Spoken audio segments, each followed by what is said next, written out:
You wake up at 5:47 a.m., 10 minutes before your alarm. Your body just knows. It's been doing this for 4,847 days, almost 15 years, at the same company. You tell yourself it's security, a good salary, benefits, stability. But as you stare at the ceiling, there's this feeling you can't quite shake. You're making more money than your parents ever dreamed of. And somehow, you're more broke than they ever were. In the next few minutes, I'm going to show you exactly why that's not a coincidence. It's by design. This is the salary trap. Let me introduce you to Sarah. She's 30 and makes $65,000 a year. On paper, she's in the top 25% of earners in her country. She should feel rich, but she doesn't. Sarah gets paid every 3 weeks. That's about $4,200 before taxes. After taxes, it's closer to $3,450. Now, here's where the trap gets interesting. The system doesn't just hand her the money and say, "Here you go. Decide what to do with it." No, it does something far more clever. It fragments her money across invisible channels before she ever even sees it. Rent takes $1,500. That's nearly half her after-tax income gone. Groceries and dining out, $500. Car payment, insurance, and gas, another $680.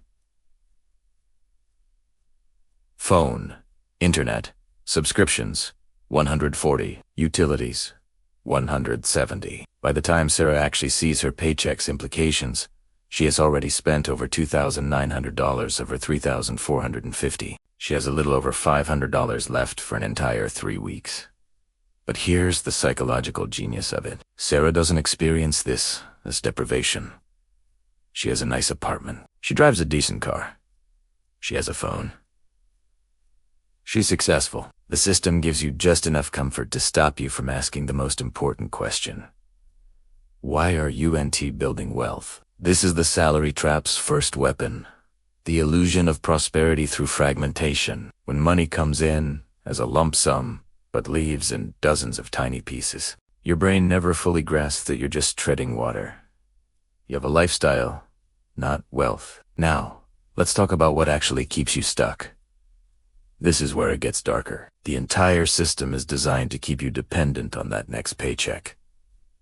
Think about it. You're told to get a good education. So you do. Maybe you even go into debt for it. Now you're hunting for a job to pay back that investment. You find one. Great salary.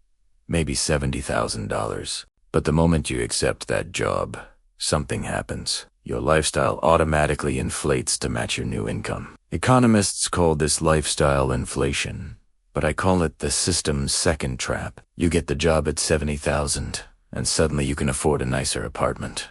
So you get one. Your rent goes from $900 to $1,400. You can afford a better car. So you get one. Your car payment goes from $300 to $500. Now you're making $80,000, so you move to an even nicer place. $1,800 in rent. Abitakar.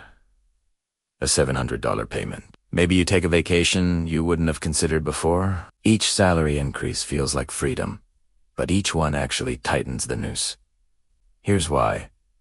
You are no longer free to leave that job. You need that salary to maintain the lifestyle you've built. You've created a financial prison that requires constant paychecks. This is what I call the golden handcuffs. And the cruelest part, you did this to yourself. The system didn't force you. It just presented the options, and human psychology did the rest. We see progress as moving up in lifestyle, not as actually getting richer. So we move up into a lifestyle that consumes every penny we earn. A CEO making $600,000 a year can be just as trapped as someone making $40,000 if their lifestyle requires $550,000 a year to maintain. The salary doesn't determine your freedom. The gap between your income and your expenses does, and the system is designed to keep that gap as small as possible. Let me tell you about my friend David. He worked in tech, made 6 figures, but he was miserable. Every time he thought about quitting, his stomach would just drop. Why? Because he'd already committed his future income. A $500,000 house, 2 car payments, kids in private school. One day, his company offered him a promotion with a $20,000 raise. He felt relieved, grateful. He felt like he'd won. But just a few weeks later, his landlord raised the rent. his mortgage adjusted. His oldest needed braces. His old car started needing too many repairs, so he bought a new one. And just like that, his financial stress didn't decrease. It stayed exactly the same. This is the system's most insidious trick. You're not building wealth with your salary increases. You're just increasing your obligations faster than your income grows. It is why the person making $50,000 a year and the person making $400,000 a year often report similar levels of financial stress. The system is engineered so that your required expenses always catch up to your income. And when you're living paycheck to paycheck, even if it's a substantial paycheck, you're predictable. You're incontrolable. You need that job. You can't take risks, can't start a business, can't invest in your own ideas, because all your money is already promised to someone else. Your landlord, your bank, the car company. They all benefit from your trapped state. You are a guaranteed revenue stream for them. But you don't actually benefit. I want you to imagine something. Imagine you quit your job tomorrow. You just walked away. How many months could you survive? Be honest with yourself. If your answer is less than 4 months, you're trapped. And you are not alone. Over 70% of professionals couldn't sustain their lifestyle for more than 1 month without a paycheck. Think about that. You are 1 bad month away from a financial crisis at all times. That's not security. That's a very comfortable prison. The salary trap convinces you this is normal. Work, earn, spend. Work harder, earn more, spend more. But this isn't inevitable. It's not a law of physics. It's a choice that has been made for you over and over again. The moment you realize your salary isn't making you rich, it's just keeping you busy enough to not become rich, everything changes. Because once you see the trap, you can't unsee it. You start asking different questions. Not, how do I make more money? But why does all my money disappear? Not, how do I get a promotion? But how do I build assets instead of obligations? This isn't about quitting your job tomorrow. That's not the point. The point is this.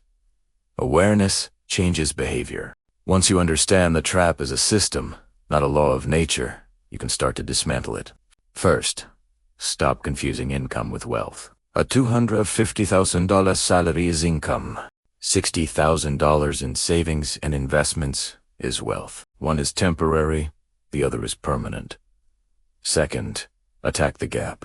Intentionally keep your expenses lower than your income. This feels backward in our consumer culture, but it's the only mechanism for freedom that actually works. Third, redirect that gap into assets that work for you, not liabilities that work against you.